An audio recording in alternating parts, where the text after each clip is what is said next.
wasn't that bad until the end. Oh, you mean before everyone died? I just watched everyone I care about turn into ash. Yeah, that sucked. You said they're going to bring everyone back in the next one, though, right? Oh, yeah, they're totally bringing everyone back. I mean, a lot of the characters that died already have confirmed sequels. I guess we have to see the next one, then. I guess so.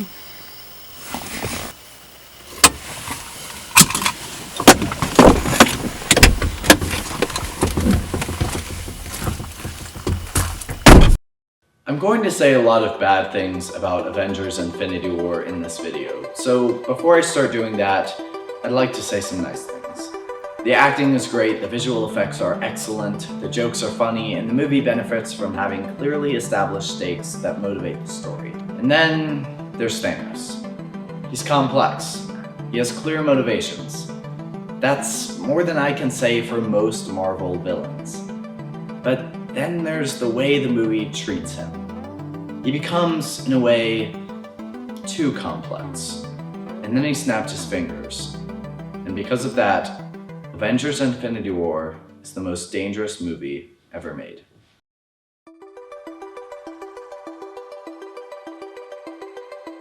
Let's talk about the hero's journey real quick. In a story, you've got your protagonist. The protagonist has clear goals with motivations.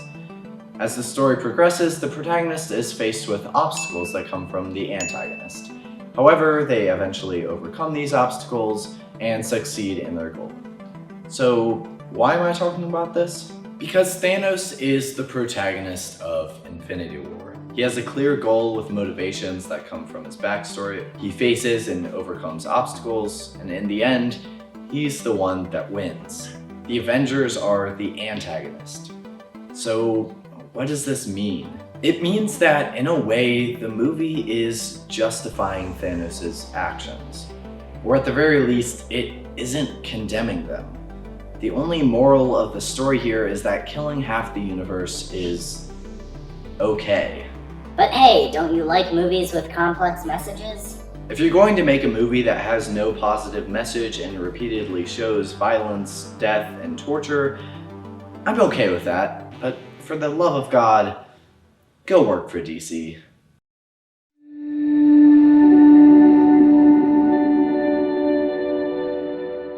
Infinity War is 2 hours of death, violence, torture, more death, more violence, and genocide, all at the hands of an abusive father, and not once does this movie say that any of that is wrong. I wanted to know what it was like for the kids watching this, so I decided to read some parent reviews. The 5-year-old in the row ahead of me was in tears and needed a lot of consoling. I regret taking my 13-year-old to this. And by the way, this movie is rated PG-13. I had to ask my 10-year-old to close her eyes. They couldn't handle watching their favorite superheroes getting beaten up. I got it wrong and thought they would be okay. Watching 2 hours of genocide fighting, a father torturing his own daughter and killing another, leading up to the bad guy winning with an apocalyptic ending was too much for my little one. But hey, check out this Jimmy Kimmel sketch where they turned it into a kid's book. See, it's funny because it's about genocide. My 12-and-a-half-year-old daughter sobbed several times, and my older teens were just sad. But hey, kids, come buy this toy gauntlet so that you can pretend that you're the one who's abusing and killing their own daughter. This is a Marvel movie. Marvel movies are supposed to be fun for the whole family. This movie was advertised as fun for the whole family, but suddenly parents were sitting next to their sobbing children, wondering what to tell them. This is reckless storytelling. Because through all the death and torture and genocide, this movie still insists that it is all okay.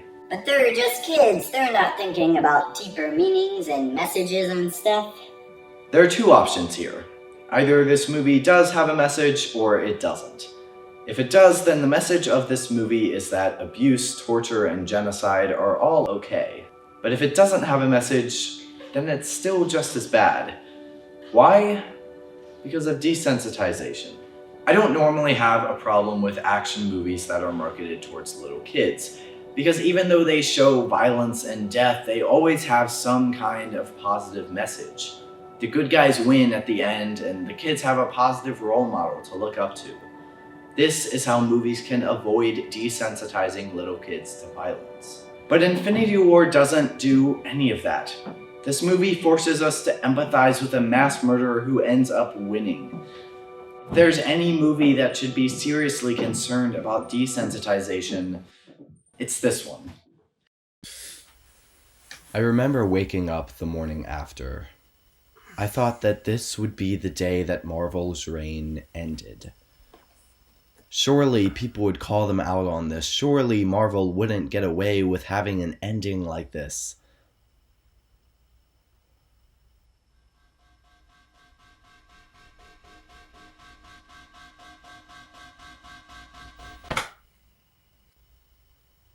I couldn't have been more wrong.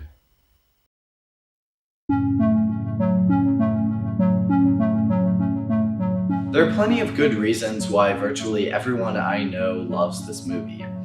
As I said earlier, the first 2 hours and 11 minutes are really good. But with the exception of a handful of YouTube videos, no one else really seems to have a problem with the way this movie ended. So, why? In my last video, I talked about how Marvel movies often lack emotional complexity and could use more moments that make people really emotional. And, well, Infinity War did make people emotional. But here's the thing. Emotional complexity is a good thing, but it still needs to serve a purpose. For example, Coco has a lot of really emotional moments, but those sad moments serve the story, and they allow the movie to comment on how we cope with loss and family legacy. What purpose is being served by this movie's ending? To answer that question, we're gonna need to go back a bit. In October 2014, Marvel announced their slate for all of their Phase 3 movies. In May 2018, Infinity War Part 1. A year later, Infinity War Part 2. Fast forward 2 years and Marvel announces a name change. Infinity War Part 1 will now just be called Infinity War, and the Avengers movie after that won't have a title until later. This led us all to believe that Infinity War was going to be a separate story from the next Avengers movie. So, looking back on all of this, why the name change? Because of the name change, the ending was even more shocking. It was even more emotional. And most importantly, it left us all in a position where we had to go see the next one. I remember sitting in the theater watching the credits roll, just wanting to feel some sense of hope. And when the post-credit scene finally rolled around, I got a nice letter from Marvel saying, "Go see Captain Marvel." We all want to feel sad when we watch movies. But more importantly, we want a happy ending. We want to feel sad for a little while and then have the movie tell us it'll all be okay. Marvel recognized this, and they decided to turn it into a profit. And the worst part? It worked. Avengers Endgame is now the highest grossing movie of all time. Making all those kids cry allowed them to make $2.7 billion at the global box office. Before writing the script for this video, I decided to re-watch Infinity War. By the end of it, I was so bummed out that I decided to stay up another 3 hours to watch Endgame just so that I could feel cheered up. So, congrats Marvel, you successfully used my own sadness to make money. This movie created a monopoly on our feelings. People say that this movie is the Empire Strikes Back of the Marvel franchise. And yeah, a lot of bad things happen in Empire, but the movie still ends with hope. The movie tells the kids watching that it'll be okay because the good guys are worth rooting for.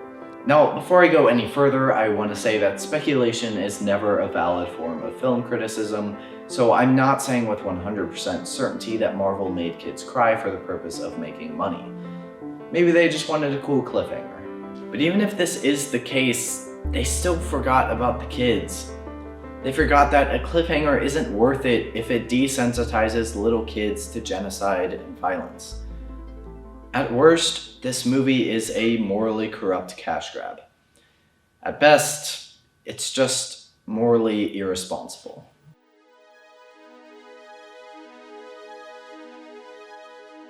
It would be unfair of me to say that this movie should have completely changed its ending. So instead, here's what the movie could have done to avoid these problems. Number 1. Call this movie Infinity War Part 1. Why? Because it is a Part 1. If I'm going to go to the theater and pay a full price ticket to only see half of a story, I deserve to know that before I go to the theater. Number 2. Be a little less brutal. Even though this movie should have been rated R, it got a PG-13 rating, which means there are a lot of little kids in the audience. Maybe we don't need to watch Loki get choked to death? Number 3, and this is the most important one. Do what Empire did. Empire showed all kinds of bad things happening, but it still ended with a message of hope. Maybe our heroes take a moment to grieve, but then Captain America stands up and gives a speech about how they'll make this right and bring everyone back. Just give us something that doesn't have to do with Captain Marvel. Marvel, you are currently making the most influential, wide-reaching, and top-grossing movies. No other studio has a stronger access to young children. Marvel, you are the most powerful movie studio. And as was once said in 2002, with great power comes great responsibility. Marvel, you should have listened to Uncle Ben.